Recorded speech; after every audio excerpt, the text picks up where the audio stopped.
Hello everyone, আসসালামু আলাইকুম। তো সবাই কেমন আছেন? আশা করছি সব ভালো আছেন। নতুন একটা ব্লগে সবাইকে ওয়েলকাম। আজকের রেসিপি হচ্ছে মায়ের হাতের স্পেশাল বিফ বিরিয়ানি। বিফ বিরিয়ানির জন্য এখানে 1.5 কেজি বিফ নিয়েছে 1 কেজি চাউলের জন্য। বিফটা একটু বেশিই দিতে হয়। তো 1 প্যাকেট রাঁধুনি বিরিয়ানি মশলা অ্যাড করে দিচ্ছে, পরিমাণ মতো আদা রসুন পেস্ট অ্যাড করে দিচ্ছে, আর একটু একটু করে যা যা উপকরণ মশলা লাগবে একটু একটু করে আম্মু অ্যাড করে দিচ্ছে একটু স্বাদ বাড়ানোর জন্য। আমার মায়ের হাতের স্পেশাল বিফ বিরিয়ানিটা খেতে অনেক মজা। অবশ্যই এইভাবে বাসায় রান্না করে দেখবেন, আপনাদের কাছেও অনেক ভালো লাগবে। বেশি বেশি কমেন্ট করে জানাবেন আমার মায়ের হাতের স্পেশাল বিফ বিরিয়ানিটা খেতে কেমন হয়েছে বাসায় রান্না করে। তো এখানে স্বাদ মতো লবণ তেল অ্যাড করে দিয়ে মেরিনেট করে রেখে দিবে আধা ঘন্টার জন্য, কারণ মাংসটা মেরিনেট করে রেখে দিলে খেতে অনেক মজা হয়। হাতে মাখার মাংস তো অনেক মজা লাগে, মেরিনেটটা অনেক সুন্দর হয়।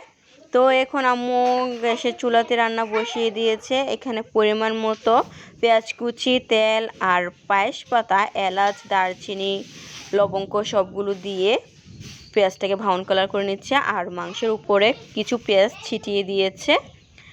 মাংসটা কি সুন্দর কালার এসেছে, লুবনি লাগছে এখনই। আর এখন পেঁয়াজটা যখন ব্রাউন কালার হয়েছে ওই পর্যায়ে মাংসগুলো অ্যাড করে দিয়েছে।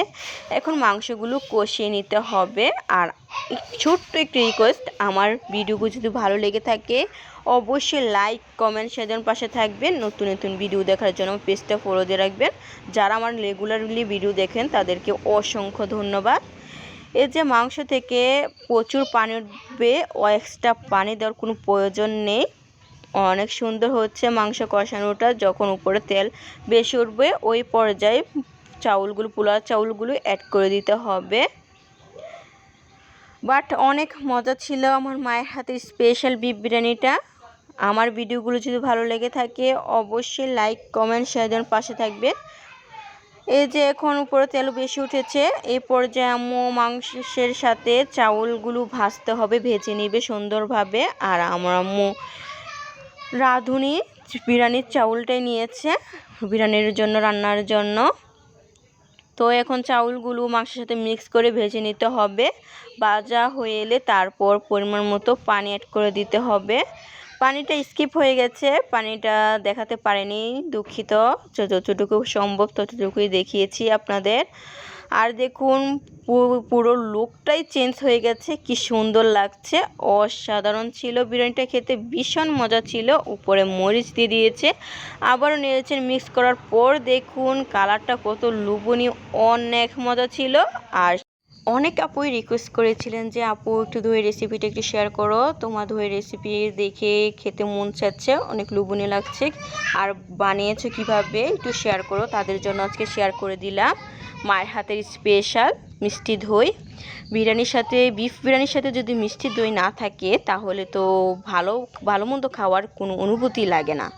তো এত গরমে পানটা ঝরিয়ে গেল মিষ্টি দইটা খেয়ে, ভিতরটা অনেক ঠান্ডা হয়েছে। অবশ্যই এত গরমে আপনারা দই বানিয়ে সহজ পদ্ধতিতে দইটা তৈরি করে নেবেন। আমার মায়ের হাতে স্পেশালভাবে তৈরি করে নিয়েছে, আর মাটির হাঁড়িতে দই তৈরি করে নিয়েছে। মাটির হাঁড়িতে দইটা সুন্দরভাবে বসে, আর অনেক মজা হয়, লোভনীয় লাগে খেতে, অনেক মজা লাগে।